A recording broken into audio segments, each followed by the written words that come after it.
해탈은 고대 인도의 종교와 철학에서 중요한 개념 중 하나입니다. 이 용어는 영적 탈등을 의미하며 주로 불교에서 사용됩니다. 영적 탈등은 인간이 자아와 분리된 상태로 영적인 차원에 접근하거나 경험하는 것을 의미합니다. 이는 자아의 제한된 개념을 넘어서 보다 넓은 의식의 차원에 진입하는 것입니다. 해탈은 인간의 고통과 육체적, 정신적 욕망에서 벗어나는 상태로 모든 욕망과 연결된 것을 극복하고 마음을 정화하고 깨닫는 상태로서 이루어집니다. 불교의 교리에 따르면 해탈은 세상의 무한한 부조와 고통으로부터 벗어나는 최종적인 해방을 의미합니다. 해탈은 불교의 궁극적인 목표 중 하나로 여겨지며 이를 통해 삶의 고통을 극복하고 영적 자유를 달성하는 것이 목표입니다. 해탈은 명상과 깨달음을 통해 이루어지는데 여기에는 세 가지 주요 측면이 포함됩니다. 해탈의 의미. 해탈은 소멸이 아니라 붙들림을 벗어남을 의미합니다. 이것은 욕망과 욕심, 무지와 같은 모든 번뇌로부터 벗어나는 것을 의미합니다. 해탈은 마음을 정화하고 깨닫는 상태로 이루어집니다. 해탈의 특성. 해탈은 영원히 변함이 없는 것으로 여겨집니다. 이는 해탈한 자는 다시 육체적 태어남의 과정을 겪지 않으며 죽음 이후에도 존속한다는 것을 의미합니다. 해탈의 실현. 해탈은 불교의 수행 과정을 통해 달성됩니다. 이는 명상, 깨달음 그리고 지혜를 통해 욕망과 욕심을 배제하고 마음을 정화하는 과정을 포함합니다. 이를 통해 개인은 해탈의 상태에 도달하게 됩니다. 해탈이라는 사상이 나오게 된 이유는 불교의 전통적인 교리와 수행 체계와 밀접하게 연관되어 있습니다. 해탈은 인도의 종교적 사고 체계에서 비롯된 개념 중 하나로 그 원래 의미는 삶의 고통과 번뇌로부터 벗어나는 상태를 나타냅니다. 이는 인간의 욕망과 욕심, 무지에 의해 발생하는 고통을 극복하고 영원한 해방을 이루는 것을 의미합니다. 해탈이라는 개념은 주로 불교에서 강조되며 이는 인도의 종교 체계 중 하나인 사나타나 다르마에서 유래합니다. 사나타나 다르마는 인도 종교 체계 중 하나인 힌두교와 불교에서 중요한 개념 중 하나입니다. 이 용어는 윤회의 법칙을 나타내며 사나타나는 순환 또는 윤회를 의미하고 다르마는 법칙 또는 이치를 나타냅니다. 사나타나 다르마는 윤회의 원리에 따라 모든 존재가 태어나 삶을 살다가 죽음을 경험하고 다시 태어나는 것을 말합니다. 이것은 생명의 순환과 재태동을 나타내며 죽음 이후에도 인간의 영혼이 새로운 몸에 태어나는 과정을 설명합니다. 해탈은 불교의 창시자인 고타마 시다르타가 사도로부터 얻은 깨달음과 자기 스스로의 깨달음을 통해 고통과 욕망을 극복하여 도달할 수 있다는 교리를 전파했습니다. 고타마 시다르타가 사도로부터 얻은 깨달음은 불교의 중요한 출발점 중 하나입니다. 고타마 시다르타는 약 2500년 전에 인도에서 살았으며 불교의 창시자로 인정받고 있습니다. 그는 왕자 출신으로 태어나서 젊은 시절에 극도의 풍족함과 안락함을 누리며 살았지만 인간의 고통과 고뇌를 목격하고 이에 대한 해답을 찾기 위해 깊은 수행과 탐구를 시작했습니다. 고타마 시다르타는 수행과 깨달음을 통해 인간의 고통과 고뇌를 극복하는 방법을 발견했습니다. 그의 깨달음은 4가지의 근본적인 진리에 관한 깨달음으로 요약됩니다. 고통의 진리. 모든 존재는 고통과 고뇌에 뒤덮여 있다는 것을 깨달음으로 알아차렸습니다. 고통의 원인. 고통의 원인은 욕심과 욕망, 무지에 있다는 것을 알게 되었습니다. 고통의 종료. 고통은 욕심과 욕망, 무지를 없애고 끝낼 수 있다는 것을 깨달았습니다. 고통의 폐지를 위한 길. 고통의 폐지를 위한 길은 올바른 생활과 명상, 깨달음의 실천을 통해 이루어질 수 있다는 것을 깨달았습니다. 이러한 네 가지의 진리는 고타마 시다르타가 부처로서 첫 번째로 설교한 내용으로 이를 통해 그는 인간의 고통과 고뇌에서 벗어나는 길을 제시했습니다. 해탈의 개념은 인간의 심리적, 정신적인 자유와 평화를 추구하는 철학적인 탐구의 결과로 나타났으며 그 이유는 인간의 삶에서 고통과 번뇌를 극복하고 진정한 행복과 평화를 찾기 위한 욕망에서 비롯된 것으로 볼 수 있습니다. 해탈에 대한 불교의 가르침은 크게 다음과 같은 요소들을 포함합니다. 삼보탈퇴.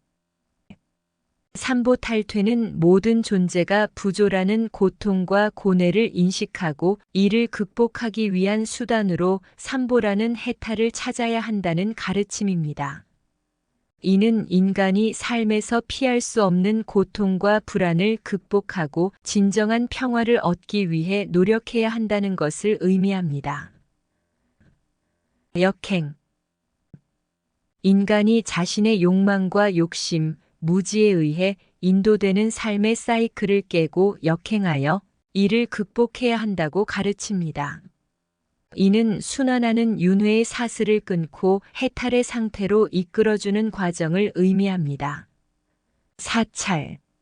사찰이란 고통의 원인을 이해하고 이를 극복하기 위한 방법을 찾는 과정입니다.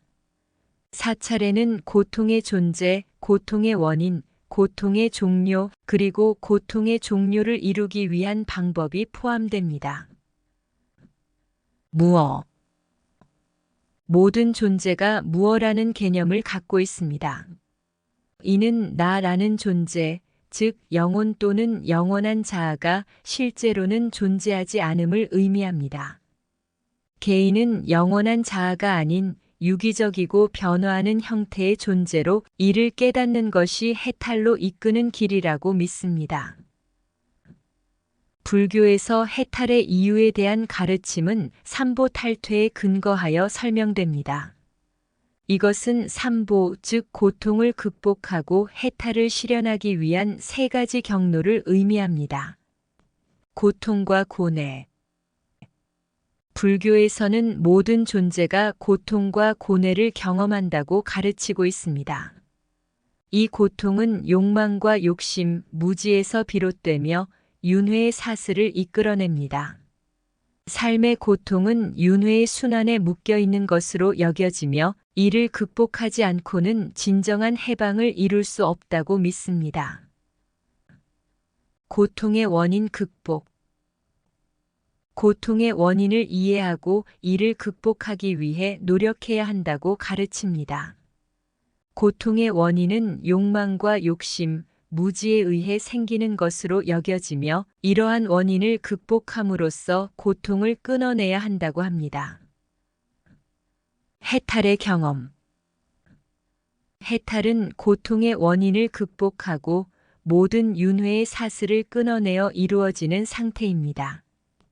해탈은 인간이 욕망과 욕심, 무지를 극복하고 모든 고통과 고뇌를 뛰어넘어 진정한 평화와 깨달음을 얻는 것을 의미합니다. 이는 윤회의 사이클에서 벗어나고 영원한 해방을 이루는 것을 의미합니다. 따라서 불교에서는 고통과 고뇌를 극복하고 해탈의 경험을 통해 진정한 해방을 이루기 위해 노력해야 한다고 가르칩니다. 이는 삼보 탈퇴의 과정을 통해 실현되며 이를 통해 개인은 윤회의 사슬을 끊고 해탈의 상태를 이룰 수 있다고 믿습니다. 그렇다면 해탈 이후 영혼은 어떠한 상태가 될까요? 불교에서는 해탈을 이룬 후에도 영적 세계에서 살아가는 것이 아니라 존재하지 않음으로 표현되는 상태에 도달한다고 말합니다. 해탈은 모든 욕망과 욕심, 고통과 번뇌에서 벗어나는 것을 의미하며 이는 더 이상 삶과 죽음의 사슬에 묶여 있지 않음을 의미합니다. 해탈을 이룬 후에는 다른 영적 세계에서 살아가는 것이 아니라 모든 존재의 흐름과 연결에서 벗어나서 고요하고 조용한 상태에 도달하게 됩니다. 이는 개인의 욕망과 자아의 소멸, 그리고 모든 것에 대한 깊은 이해와 평화로운 상태를 의미합니다. 또한 불교에서는 삶의 존재가 유효한 것으로 여겨지는 한 해탈을 이룬 후에도 삶을 경험하는 것은 가능하다고 합니다. 그러나 이러한 삶은 해탈의 상태에서 나오는 것이 아니라 영원한 해방을 이룬 영혼이 삶의 존재를 통해 자유롭게 활동하는 것을 의미합니다. 해탈을 이룬 후 영혼은 다음과 같은 상태에 도달합니다. 해탈의 상태. 해탈을 이룬 후 영혼은 모든 욕망과 욕심을 끊어내고 모든 고통과 번뇌에서 벗어납니다. 이는 자아의 소멸과 함께 존재하지 않음으로 표현됩니다. 영혼은 완전한 평화와 조용함을 경험하며 모든 것을 받아들이고 조화롭게 존재할 수 있는 상태에 도달합니다. 윤회의 종료. 해탈을 이룬 후 영혼은 윤회의 순환에서 벗어나고 다시 태어나지 않게 됩니다. 이는 영원한 해방을 의미하며 삶과 죽음의 과정에서 벗어나고 영원한 평화와 해방을 경험할 수 있습니다. 본래의 본질의 깨달음. 해탈을 이룬 후 영혼은 자연스럽게 본래의 본질을 깨달으며 모든 것에 대한 깊은 이해를 얻습니다. 이는 모든 존재가 서로 연결되어 있음을 이해하고 모든 것이 변화하고 불변하는 것을 깨닫는 것을 의미합니다. 자유와 해방. 해탈을 이룬 후 영혼은 모든 제약과 구속에서 해방되고 진정한 자유를 경험합니다. 이는 모든 욕망과 욕심을 넘어서고 모든 것을 받아들이고 조화롭게 존재하는 것을 의미합니다. 물질 세계 속에서 하나라도 필요한 것들을 더 갖기 위해 하루하루를 물질만 바라보며 살아가는 인간들에게는 해탈이란 것이 멀게만 느껴집니다. 우리는 자아의 욕망과 욕심에 사로잡혀 삶의 의미를 물질적인 획득에만 두고 마음속 깊은 평화와 만족을 잊어버리곤 합니다. 이러한 물질적인 욕망은 결국 우리를 끊임없는 고통과 불안의 사이클에 빠뜨리며 해탈이란 해방과 자유로움을 향한 길을 가로막습니다. 우리는 물질적인 만족을 추구하며 내면의 평화를 잃어버리고 단지 더 많은 것을 소유하고자 하는 욕망에 사로잡히게 됩니다. 그러나 해탈은 우리에게 가까이 있습니다. 오히려 이러한 물질 세계의 그림자 속에서 내면의 조화와 깨달음을 찾는 것이 진정한 행복과 만족을 얻을 수 있는 길임을 알려줍니다. 자아의 욕망을 넘어선 해방과 깨달음을 통해 진정한 해방을 실현할 수 있으며 내면의 평화를 찾아가는 여정에서 참된 삶의 의미를 발견할 것입니다. 그러므로 우리는 물질적인 욕망에 사로잡히는 것이 아니라 내면의 조화와 깨달음을 찾는 길을 선택해야 합니다. 생의 고통 속에서 빛을 찾으려 한다면 마음을 깊이 관찰하고 불굴의 의지를 키워야 합니다. 우리의 삶은 욕망과 욕심에 의해 어지럽혀지고 고통에 휩싸여 있지만 이를 극복하고 해탈을 이루기 위해선 용기와 인내심이 필요합니다. 자아의 소멸과 깨달음을 통해 우리는 욕망의 무리에서 벗어나고 존재하지 않음의 평화로 이끌어질 수 있습니다. 우리의 삶은 단지 자아의 충족과 외부적인 성취에만 의존해서는 안 됩니다. 영원한 해방과 평화를 위해선 내면의 조화와 깨달음이 필요하며 이를 통해 자유롭고 평온한 삶을 살아갈 수 있을 것입니다. 그러므로 우리는 항상 자아를 깊이 반성하고 명상과 수행을 통해 마음을 정화시키며 성인들의 다양한 정신적 가르침에 따라 행동하여 삶의 고통에서 벗어나도록 노력해야 합니다. 이것은 우리에게 주어진 최종적인 과제이며 이를 풀어감으로써 진정한 해방을 찾을 수 있을 것입니다.